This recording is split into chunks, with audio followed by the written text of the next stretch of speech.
அனைவருக்கும் வணக்கம். எஸ் ஜானகி அம்மா பற்றி அறியாதவர்கள் தமிழுலகில் யாரும் இருக்க முடியாது. தமிழ் திரைப்படத்தை அதிகம் விரும்பி பார்ப்பவர்களில் ஜானகி அம்மாவின் குரலை அறிந்திருக்காதவர்கள் யாரும் இருக்க முடியாது என்று கூறும் அளவுக்கு இன்று வரை அரிய பாடல்களை எல்லாம் பாடி, பல ஆயிரம் பாடல்களை பாடி எங்கள் மனதில் என்றென்றும் இடம் பிடித்திருக்கும் ஜானகி அம்மாவை பற்றிய ஒரு சிறிய தொகுப்புத்தான் இந்த காணொளி.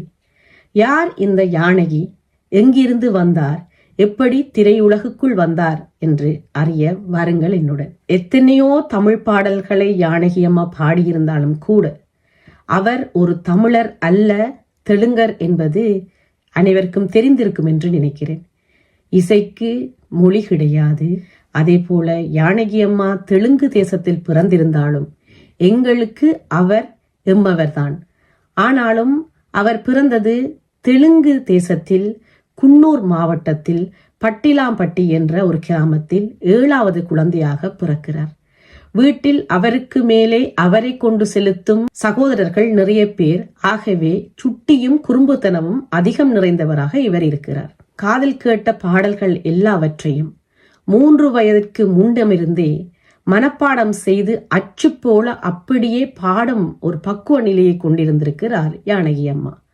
அது மட்டுமல்லாமல் அவர்கள் ஊரில் ஒரு சர்க்கஸ் கம்பெனி வந்திருக்கிறது. அதில் கயிறில் நடப்பது, வளைவது போன்ற செயல்களை ஒரு சிறுமி செய்ததை பார்த்து அதையும் கூட இவர் தன் வீட்டுக்காரர்களுக்கு செய்து காட்டியிருக்கிறார். அப்படி ஒன்றை பார்த்து அதுபோல செய்யும் ஒரு அற்புத கலையை கொண்டிருந்திருக்கிறார் பிறப்பிலிருந்தே ஜானகி என்னும் ஒரு குறும்பு குழந்தை. இவருடைய அக்கா சங்கீதம் கற்றுக்கொள்ள சென்ற பொழுது அவருடன் இணைந்து செல்கிறார் இந்த குறும்பு பெண். அதாவது 3 வயது 4 வயது நிரம்பிய ஒரு சின்னஞ்சிட்டு. அவர் அங்கு சென்ற பொழுது அந்த சங்கீத ஆசிரியர் இவருடைய ஞானத்தை பார்த்துவிட்டு, நீ எதிர்காலத்தில் நல்ல பாடகியாக வரும் வாய்ப்பு இருக்கிறது என்று சொல்லி, உனக்கு சங்கீதத்தில் ஆரம்ப கல்வி தேவையில்லை, இடையிலிருந்தே உனக்கு நான் கற்றுக் கொடுக்க முடியும், ஏனென்றால் உனக்கு அந்தளவு ஞானம் இருக்கிறது என்று கூறி பெருமைப்பட்டிருக்கிறார். அன்றே அந்த ஆசிரியர் ஜானகி அம்மாவின் ஞானத்தை கண்ணூடாக கண்டு தன்னுடைய ஞான திருஷ்டியால் ஆசிர்வதித்திருக்கிறார் என்றுதான் கூற வேண்டும். ஆனாலும் ஜானகி அம்மாவுக்கு சங்கீதத்தில் அவ்வளவு நாட்டம் இல்லை. பள்ளி கல்வியிலும் அவருக்கு நாட்டம் இல்லை.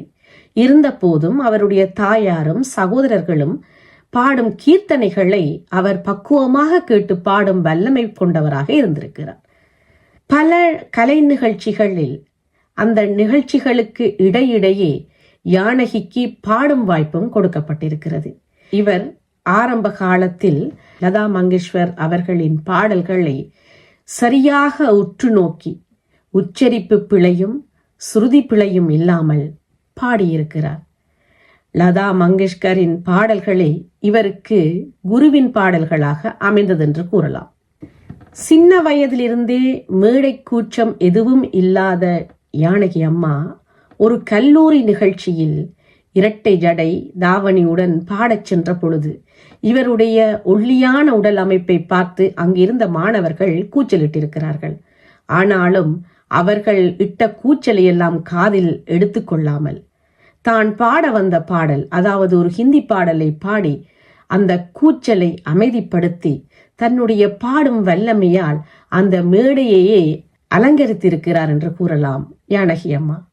சினிமா பாடல்கள் மட்டுமல்லாது இந்துஸ்தானி பாடல்கள், நாட்டுப்புற பாடல்கள் என்று எந்த வகையான பாடல்களையும் பாடும் வல்லமை பெற்றிருக்கிறார் சிறுவயது முதலே ஜானகி. 18 வயதில் திருப்பதி என்னும் தேவஸ்தானத்தில் இவருக்கு திருமணம் நடக்கிறது.